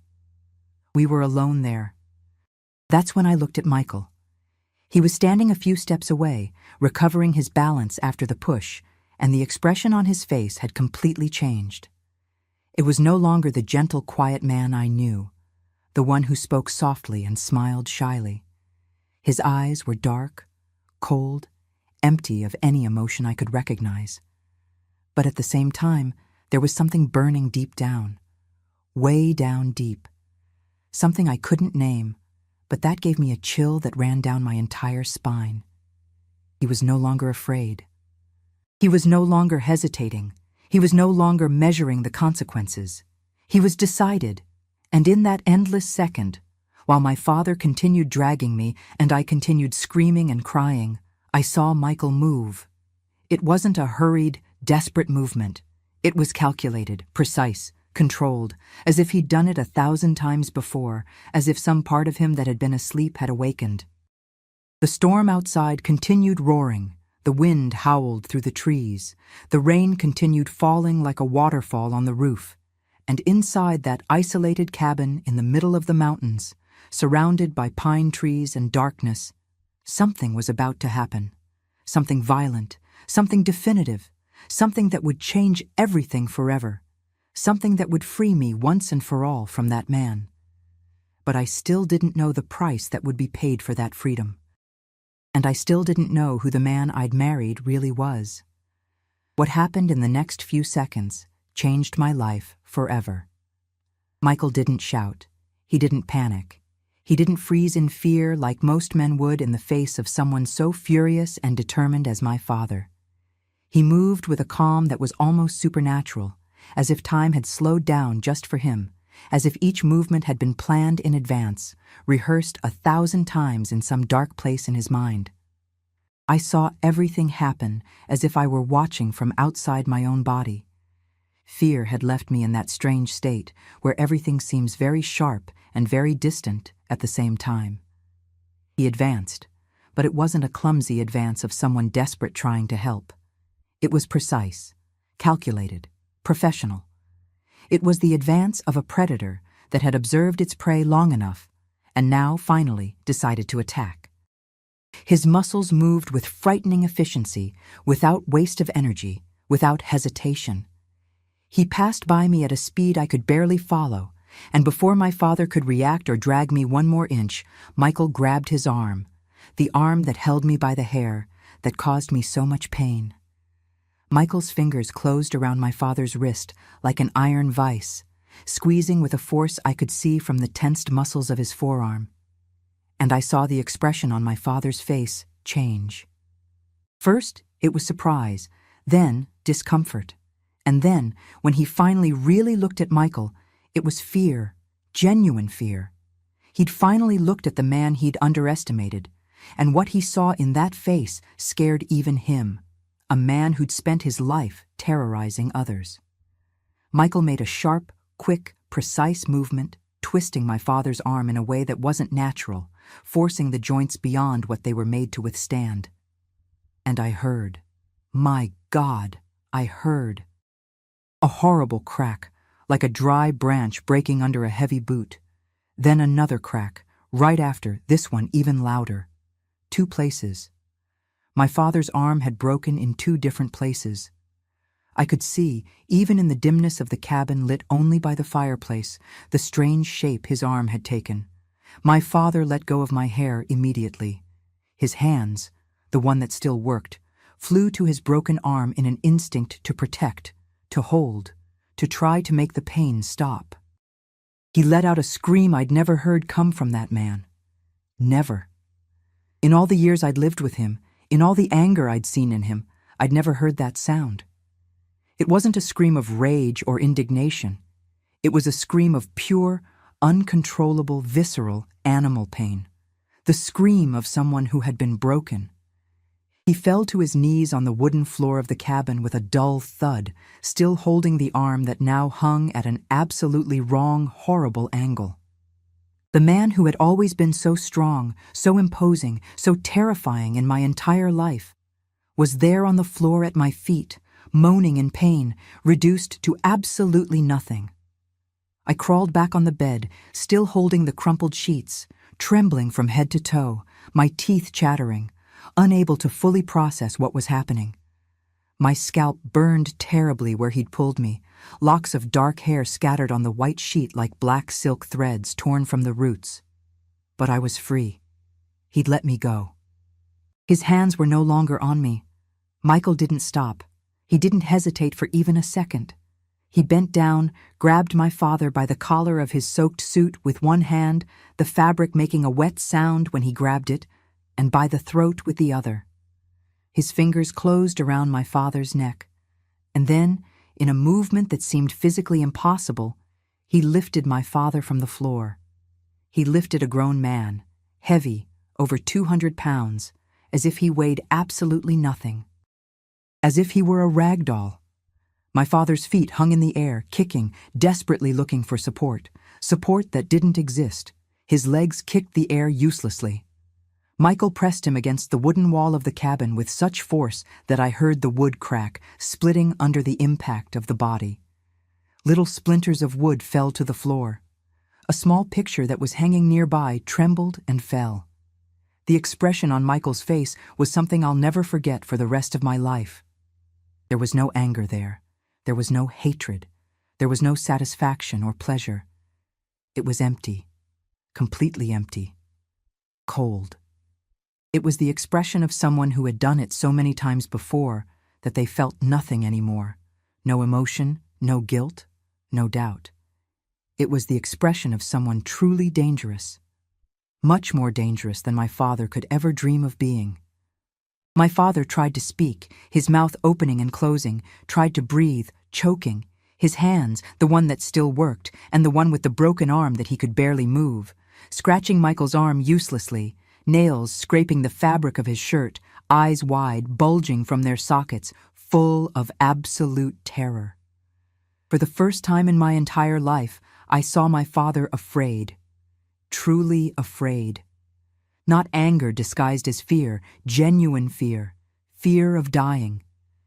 The man who terrorized everyone around him, who controlled everything and everyone with an iron fist, was terrified. He was seeing his own death in another man's eyes. Michael brought his face close to my father's face. Slowly, deliberately. So close their noses almost touched. So close they breathed the same air. And then he whispered. His voice was low, almost gentle, but loaded with a coldness that cut deeper than any scream. And in the quiet of that cabin, the storm outside had considerably diminished, as if even nature had stopped to witness this transfer of power. I heard every word, every syllable. "I know what you did to her all these years," Michael said, his voice cold as the north wind that blew in the mountains, each word chosen with surgical precision. "I saw it in her eyes. I saw the way she's afraid of you. I saw how she shrinks when you come near. I know exactly what you are. I know men like you." My father tried to deny, tried to say something, his lips moving desperately, but Michael's hand squeezed his throat tighter, completely cutting off the words, cutting off the air. "You're never going to get near her again," Michael continued, and now there was something in his voice. It wasn't anger, it was a promise, a conditional death sentence. "Never again. You're not going to look for her. You're not going to send anyone after her. You're not going to write. You're not going to show up. You're going to forget she exists. Because if you come back—" He paused, letting the words hang in the air like lead, letting the silence speak for him. "If you try anything, if you send anyone after her, if you even think about her the wrong way—" Another pause, longer, heavier. "I won't break your arm. I'll rip your head off your body, and it's not an empty threat. I've done worse, for much less, and I won't have a second of remorse." My father's entire body became completely paralyzed with terror. Even the pain of the broken arm seemed to have been forgotten before the real concrete threat he was hearing. He believed. I saw in his eyes that he believed every word. Maybe it was the way Michael spoke, without emotion, just facts. Maybe it was the absolute coldness in his eyes. Maybe it was the fact that he'd broken his arm in 2 places in a matter of seconds, as if it were the easiest thing in the world. But my father believed, and for the first time he understood that he'd found someone stronger, someone more dangerous. Michael released his throat abruptly, but before my father could fall or recover his balance, Michael grabbed him again by the suit, spun him with force, and practically threw him, really threw him, toward the destroyed door. My father stumbled, tripped over his own feet that barely responded, and fell face first into the puddle of mud and rainwater that had formed right at the entrance of the cabin. His body made a wet, dirty sound as it hit the mud. His broken arm twisted under him, and he screamed again, a muffled scream from the mud that entered his mouth. He was drenched, covered in brown mud that stuck to his expensive suit, his face, his hair. He was moaning in pain, holding the arm that hung uselessly. He was humiliated in a way I'd never seen. Destroyed. Broken not just physically, but in his pride, in his authority, in everything he thought he was. Michael walked to the door with slow, measured steps and looked at my father down there in the mud, looked down literally and figuratively. And he said, his voice loaded with an authority that accepted no questioning, "Leave, now, and don't come back, because if I see you again, there won't be any talking." My father got up with extreme difficulty, slipping in the mud twice before managing to stand, holding his broken arm against his chest in a protective and useless gesture. The rain was falling on him, weaker now, but still steady, mixing with tears. Tears. I had never seen that man cry. Not when his mother died, not when he lost money and business, never. But there he was, crying like a child, broken and defeated. He looked at me, one last time, through the open door. And for a second that lasted an eternity, I thought he was going to try again, that he was going to say something, do something. But then he saw Michael standing there at the door, motionless as a statue, waiting, almost wanting him to try, and something in him surrendered completely. The last spark of fight died in his eyes. He turned, slowly, painfully, and began walking with a limp toward the car that was parked on the dirt road, disappearing into the darkness and rain that still fell. We stood there, completely still, listening to the sound of his boots in the mud, the sound of the car door opening and closing, the sound of the engine starting after a few attempts, the car turning around on the narrow road, the tires spinning in the mud, almost getting stuck. And finally, the sound of the engine getting farther away, getting weaker, more distant, disappearing completely into the night. When silence returned, just the rain falling weaker now, just the wind whistling through the pines, just the low crackling of the still-burning fireplace, Michael turned to me. And for the first time since everything had begun, I was afraid of him. It wasn't the same fear I had of my father. It was different. It was fear of not really knowing the person I'd married, fear of what he'd been, of what he was capable of doing, of what I'd just witnessed. He saw the fear in my eyes. I know he saw it. It was impossible not to see. And something in his expression instantly broke. All that coldness, all that distance, all that controlled violence disappeared. His shoulders fell. His entire body seemed to deflate. He took a step in my direction, his hand extended, but stopped immediately when he saw me instinctively shrink, my body reacting before my mind could process. "Clara," he said, and his voice trembled. For the first time, it trembled. I'm sorry. Sorry you had to see that. Sorry you had to see what I'm capable of. What I used to be. I couldn't speak. My throat was closed. I was processing everything. The man who had terrorized me my entire life was out there, broken, defeated, fleeing into the darkness like a wounded animal. And the man who saved me was here, in front of me, with blood on his hands, metaphorically at least, trembling, afraid of losing me. "I'm not that person anymore," he continued, his voice low, loaded with something that seemed like genuine pain, deep regret. "I was, a long time ago, when I was much younger, before I met you, before I knew it was possible to be different. I was violent. I hurt people. I did terrible things, things I'm not proud of at all, things that haunt me to this day. That's why I left Knoxville. That's why I came here, to Millbrook, to start over, to let that man die and be someone different. Someone better." He ran his hand through his hair, wet with rain and sweat, his eyes shining with something that looked like tears held back for a long time. I swore to myself I'd never use that part of me again, that I'd let it die, buried there in Knoxville along with everything I did wrong. But when I saw him hurting you, when I heard you scream like that, when I saw the terror in your eyes, his voice failed completely. I brought it back. I resurrected that man I'd sworn to bury. For you. Only for you. Because losing you would be worse than going back to being what I was. Tears ran down my face, warm, releasing all the accumulated tension. I didn't know what to feel.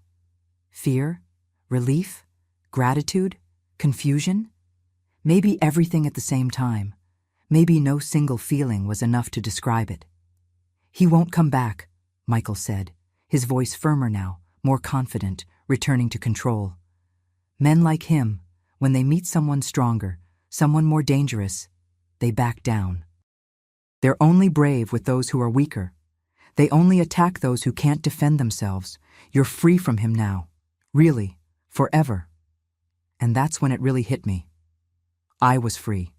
Really, completely, totally free. The monster who had imprisoned me my entire life had left, defeated, humiliated, with his arm broken and ego shattered into 1,000 pieces. He would never be able to control me again, never be able to touch me again, never be able to look at me that way again, never be able to call me his. It was brutal. It was bloody, even without visible blood. It was violent in a way I never imagined I'd witness in my life. But it was the night I finally, for the first time in 18 years, felt safe. The night I discovered that the man who loved me was willing to bring back his own demons to protect me from mine. The night I became truly free, not on paper, that had happened at the courthouse, but truly free, free in my soul. I got up from the bed slowly, my legs still trembling, and walked to Michael. He stood completely still, not moving an inch, as if afraid to scare me, to make me run, to lose me. I held his face with both hands, feeling the rough stubble against my palms, and looked deep into his eyes. Those eyes that had been so cold, so empty minutes ago, but that now were full of worry, vulnerability, and genuine fear of losing me. "Thank you," I whispered, my voice coming out weak but sincere. "Thank you for saving me, for freeing me, for being strong when I couldn't be." He hugged me then, and I let him. I surrendered to that hug completely. We stood there, embracing in the middle of that destroyed cabin, while the storm finally completely passed. The clouds opened up, and the first golden ray of morning sun began to appear through the trees outside, illuminating the beginning of our new life. Today, at my 76 years, I live here in Millbrook, the same town where I was born, where I grew up imprisoned, and where I learned what it is to be truly free. Seems strange, doesn't it? Returning to the place where it all began. But this town doesn't scare me anymore. It's mine now, my way, on my terms. After that night at the cabin, Michael and I came back here. We rented a simple little house in the Oak Ridge neighborhood, far from that big house with the iron gate where I'd grown up. My father never appeared again. Never. We found out later, through acquaintances, that he'd left Millbrook a few days after that night, sold the land hastily, sold the house, and left.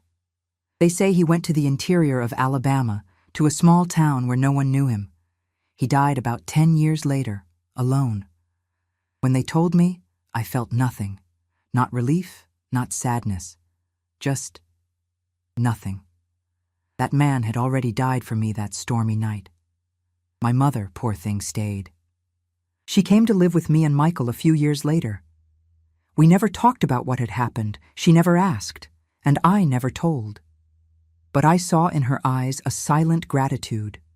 She lived with us until she passed away in 1985, sleeping in the armchair after lunch, peaceful. It was a good death, you know, without pain, without fear, different from how she'd lived. Michael and I had 3 children, Julian, who was born in 1968, Marianne in 1970, and Lucas, the youngest, in 1973. I raised them differently from how I was raised. They had freedom. They had affection without prisons. They had a father who was present, protective, but who was never, never controlling. Michael learned to be gentle without being weak, to be firm without being violent. He became the man he wanted to be, and I was proud of him every day. We worked hard. He continued with carpentry, made custom furniture, and became known in town for the beautiful work he did. I sewed for others, made clothes for the neighbors' children, embroidered wedding trousseaux. We didn't have much, but we had enough. And we had peace. Oh, how we had peace. It was 50 years of marriage, 50 years of waking up next to him, of drinking coffee together on the porch, of raising the children, of seeing grandchildren being born. 50 years of a simple life, but full of true love. He never needed to be that man he was that night again. That stayed stored away, buried, and only came out once, to save me. When he passed, 8 years ago, from a quick heart attack while working in the workshop, I thought I wouldn't be able to continue. But I continued. For the children, for the grandchildren, and for myself. Because he would have wanted me to continue. Today I live in this little house we bought together in 1975, here in the Oak Hill neighborhood.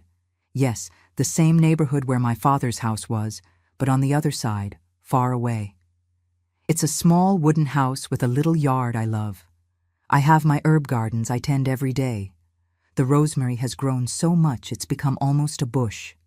I have my chickens that give me fresh eggs every morning. I have the apple tree I planted as soon as we moved here, and that today already bears sweet fruit that I make into jelly for the grandchildren. My 3 children live here in Millbrook, too. Julian is an accountant, married to Patricia, has 2 adult children. Marianne is a teacher, like Miss Hilda who taught me as a child, and has 3 children.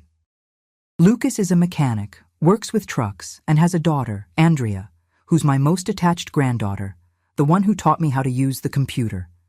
They come visit me every week, taking turns. Sunday, there's always someone here for lunch with me. We make those old dishes, fried chicken, pot roast, cornbread, biscuits with gravy. The house fills with noise, with laughter, with life. It's so different from that silent house where I grew up, where fear lived in every corner. Every Wednesday, I go to the neighborhood farmers market to sell my embroidery. It's not for the money. The kids want to help me, but I insist on having my independence. It's more for the company, you know? I chat with the other ladies, exchange recipes, find out the neighborhood news. Life is good when it's simple like this. Sometimes, when I'm alone here on the porch, drinking my coffee in the late afternoon, I think about that night, the storm, the fear, the violence, and how that, as terrible as it was my liberation. It was the day I stopped being someone's property and became the owner of myself. I'm not angry at my father. Not anymore. I feel sorry for him. Sorry for a man who loved so wrongly that he destroyed himself and almost destroyed his daughter. But he didn't succeed. I survived. I won. I lived a beautiful life, full of true love, and raised children who know what respect is, what freedom is, what true love is. I look at Michael's picture hanging on the living room wall. The photo was taken on our 40th wedding anniversary, and I'm grateful. Grateful that he was brave enough to use that terrible force he had stored away to protect me. Grateful that he was gentle enough to never need to use it again. Grateful for 50 years of a life I never thought I'd be able to have. Life is funny, you know? We're born in a prison, we learn to survive, and one day, if we're lucky, we find someone who breaks the chains. Michael was my key, my liberation, my home. And today, in this simple house, surrounded by my children and grandchildren, with my garden blooming and my chickens pecking in the yard, I am complete. I am free. I am happy. My dear ones, my loves, if there's someone there listening to me who's going through something similar to what I went through, I want to tell you something. True love doesn't imprison. True love doesn't control. True love doesn't make you afraid. It took me 18 years to understand that. 18 years thinking that was normal, that fathers were like that I had to accept it. But no, my child, no. No one, not father, not mother, not husband, not anyone, has the right to treat you as property. You're not an object, you're a person. You have the right to be free. I learned there's a difference between protection and prison. Protection gives you wings, teaches you to fly, and stays nearby in case you fall. Prison cuts your wings, keeps you on the ground, and convinces you that you were born to crawl. If someone says they love you but isolates you, controls you, diminishes you, my dear, that's not love. That's possession. And you weren't born to be possessed by anyone. I learned that courage isn't not being afraid. Courage is being afraid and still taking the step.